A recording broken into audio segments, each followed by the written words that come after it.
शर्म आनी चाहिए थी। हरिमोहन जी, डोटासरा जी और जूली जी दोनों नहीं है यहाँ, आपको जिम्मेदारी देगा थी कि वो। सभापति महोदय, राजस्थान सरकार के परिवर्तित आय व्यय बजट 2024-25 पर आपने मुझे बोलने का मौका दिया, उसके लिए आपका बहुत बहुत आभार। मुझे बड़ा दुख हो रहा है इस बात का कि डोटासरा जी और जूली जी यहाँ पर नहीं है, क्योंकि डोटासरा जी 2-3 दिन से यहाँ पर नहीं थे जब बजट पर चर्चा चल रही थी, और जितने कांग्रेस के लोग हैं आधे से ज्यादा लोग इस बजट की तारीफ कर रहे थे। जूली जी खुद कर रहे थे, जूली जी कर रहे थे, आपके भाटी जी की नहीं की आपने, भाटी जी ने की, वो खड़े हैं। और हाँ, डोटासरा जी के आने के बाद ये मंत्री बैठे हैं, ये मंत्री बैठे हैं, ये सारे मंत्री बैठे हैं।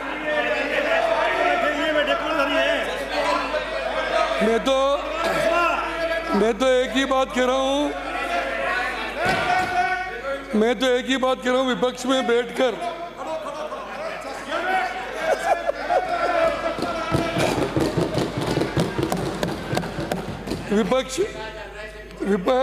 विपक्ष में बैठकर ऐसे क्यों फड़फड़ाते हो? अच्छे बजट पर क्यों नहीं तालियां बजाते हो? बजाना चाहिए आपको भी ताली, और कल बजा रहे थे आप, लेकिन आज आप बदल गए। सभापति महोदय, मेरा इतना ही निवेदन है, ये आय व्यय बजट आंकड़े कई लोगों ने, मेरे पूर्व वक्ताओं ने यहाँ पर कहे, लेकिन ईमानदारी से अगर हम विचार करें तो इस देश को आज़ाद हुए 75 साल से ज़्यादा हो गए, और इस हिंदुस्तान में आप हरिमोहन जी, आप सुनना इस बात को, कांग्रेस पार्टी ने 50-55 साल तक राज हिंदुस्तान में किया है। क्या अगर कम सुनते हैं? ये जोगाराम जी कह रहे कम सुनते, सही बात है क्या? 60 साल वास्तव में नहीं सुन रहे हैं, तभी सुखी है। आजादी के 75 साल में 50 साल से ज्यादा आपने राज किया हिंदुस्तान पर। राजस्थान में पंचायत से लेकर प्रधानमंत्री तक आप था, लेकिन ईमानदारी से दिल पे हाथ रख के आप विचार करो इस बात का, हिंदुस्तान में विकास की नींव का पत्थर अगर सबसे पहले किसी ने रखा तो अटल बिहारी वाजपेयी ने, जिन्होंने इस देश के विकास की शुरुआत। 50 साल में आप गांव में सड़कें नहीं बना सके, 50 साल में आप इस गांव के किसानों की समस्याओं की जो आप बार बार बात करते हो, फसल बीमा योजना उन्होंने बनाई, किसान क्रेडिट कार्ड की व्यवस्था उन्होंने की, हिंदुस्तान को ताकतवर मुल्क, परमाणु ताकत वाला मुल्क उन्होंने बनाया। हाँ, प्रधानमंत्री था जिसने सड़कों का संचार किया, लेकिन उसके जाने के बाद में आपने 3 दिन तो मरे होगा। माननीय सदस्य है, आप नोट कर लो, आपका नेता प्रतिपक्ष नहीं है, उनको आने के बाद बता देना। आपका नंबर आया था, बोलो। हाँ बोलिए सर। भ्रष्टाचार, आतंकवाद के अलावा दिया क्या आपने? टाइम कम दिया भाई साहब, और इतने सीनियर लोग, अगर हम टाइम कम दिया। राजस्थान की बात करें तो राजस्थान में विकास की शुरुआत अगर किसी ने की तो राजस्थान के पूर्व मुख्यमंत्री और देश के पूर्व उपराष्ट्रपति माननीय भैरव सिंह जी शेखावत ने शुरुआत की, जिन्होंने अंत्योदय योजना बनाकर राजस्थान के गांव-गांव को सड़कों से जोड़ा, जिन्होंने 12 जमीन पर लगान माफ किया, जिन्होंने पहली बार पंचायतों को सड़कों से जोड़ा। पंचायतों में मिडिल स्कूल उस समय, उसके पहले आपने नहीं खोले थे, वो भैरव सिंह जी ने खोले। उसके बाद उस विकास को आगे बढ़ाया राजस्थान की पूर्व मुख्यमंत्री वसुंधरा जी ने, जिन्होंने भामाशाह योजना बनाई, गांव-गांव में गौरवपथ बनाए, और हर पंचायत में 10वीं का स्कूल खोला। उसके बाद दूसरे कार्यकाल में उन्होंने 12वीं तक के स्कूल खोले। करोड़ों अरबों के काम शहरों में और गाँव में उन्होंने कराए। आप इस बात का विचार करो कि आज जो ये बजट यहाँ पर प्रस्तुत हुआ है, ये बजट वही बजट है जो अटल बिहारी वाजपेयी जो विकास की नींव रखी थी, भैरव सिंह जी शेखावत ने जो विकास की नींव रखी थी, जो वसुंधरा जी ने रखी थी, ये उस बजट का आगे वाला हिस्सा है। आने वाले समय में आज दावा कर रहा हूँ, अब बार बार श्रवण जी कह रहे थे ना कि 5 साल इधर ने 5 साल, अब नहीं होगा 5 साल, अब की बार भाजपा बार बार है हिंदुस्तान में और राजस्थान में कांग्रेस पार्टी अब नहीं आनी आपकी, क्योंकि आपने बता दिया। सही है, अशोक गहलोत जी राजस्थान के मुख्यमंत्री थे। कहाँ जा रहे हो रफीक? बैठो ना। अशोक गहलोत जी खिलाफ हो गया। अशोक गहलोत जी राजस्थान के मुख्यमंत्री थे। इस राजस्थान के लिए क्या किया उन्होंने? आप बार बार यहाँ पे कह रहे हो कि इस बजट में ऐसी चीजें हैं जो क्रियान्वित नहीं होगी, इतना बड़ा बजट बने। हाँ, आपके राजस्थान में, मैं ईमानदारी से कह रहा हूं, पूरे राजस्थान में आप ढूंढो, राजस्थान में आप ढूंढोगे एमएलए बैठे राजस्थान के सारे, 1 लाख से ज्यादा पत्थर आपके शिलान्यास के लगे हुए, जिसमें कोई योजना ही स्वीकृत नहीं हुई। गहलोत साहब की राज की, मेरी खुद की काउंसिल में लगे हुए 300 पत्थर। तो खाली बजट में बोलते गए। क्या बोल रहे हैं भाभी जी? बोलते गए, काम का कोई लेना देना नहीं। आज हम बार बार आप ये कह रहे हैं सीटें कम ज्यादा तो राजनीति में चलता रहता है, लेकिन हमें इस बात का गर्व है कि हिंदुस्तान में तीसरी बार मोदी जी प्रधानमंत्री बने। आपके पास क्या है? आपके पास राहुल गांधी है। हाँ? आप तो मुझे बताओ, वो शोले का डायलॉग नहीं है, कितने आदमी थे? वही डायलॉग है ना शायद, गब्बर सिंह बोलता। तो रफीक जी ये बताओ 2014 में कितने जीते थे? कितने जीते कांग्रेस के 42। 2019 में कितने आदमी थे आपके? 52। और अभी संविधान के नाम पर लोगों को झूठ बोल कर, पता नहीं लोगों में भ्रम पैदा करके, अंबेडकर जी के नाम पर, अंबेडकर जी संविधान के निर्माता थे।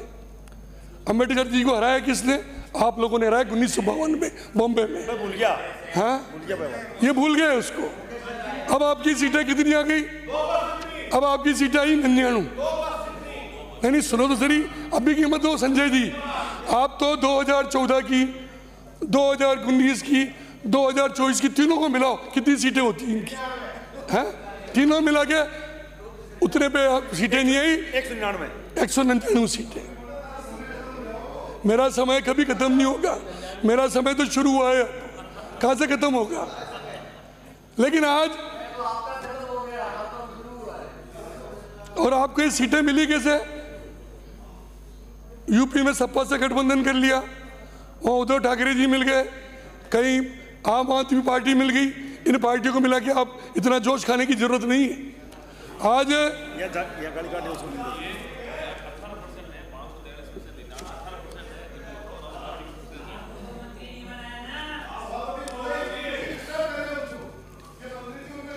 मेरे को आप विराजिए मालिक। मेरे को मंत्री बनाया नहीं बनाया उसकी चिंता मत करो। मैं चिंता इस बात की करो कि ये देश कैसे आगे बढ़ेगा, चिंता इस बात की करो राजस्थान कैसे आगे बढ़ेगा।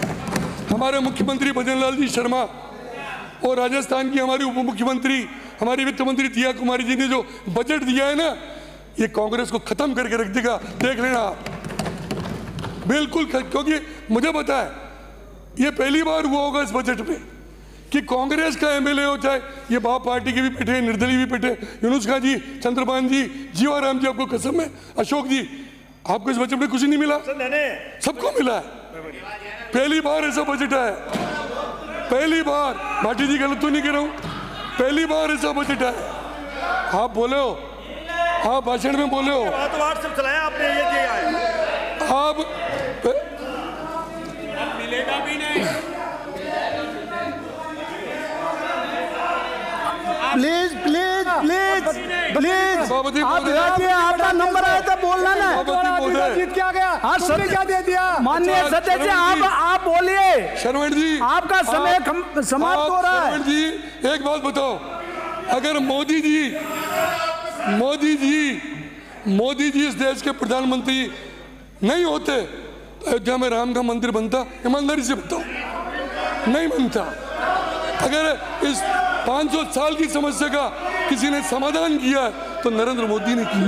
माननीय सदस्य ये मेरे डिस्टर्ब सदस्य माननीय सदस्य विराजिए, विराजिए, विराजिए। माननीय सदस्य, फिर आपका बोलेंगे तब ये नहीं बोलने देंगे, फिर क्या लगेगा होगा? पर आपका जो नेता प्रतिपक्ष बोलेगा ना, सब बोल देंगे। शरवण जी, आप विराजिए, आपका नंबर आएगा, अभी आपका नंबर आएगा तब बोल देना। इन्होंने जो बोला जिसको पॉइंट नोट करके। अभी माननीय सदस्य फूल सिंह जी, सभापति महोदय, अभी तो पहली झांकी है, मथुरा काशी बाकी है, देखे जाओ आगे क्या होगा।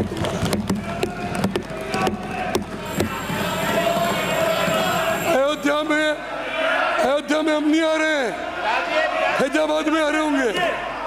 अरे विराजिए। माननीय सभापति महोदय मुझे बोलने नहीं देते। क्लोज करो, क्लोज करो। करने दो ना।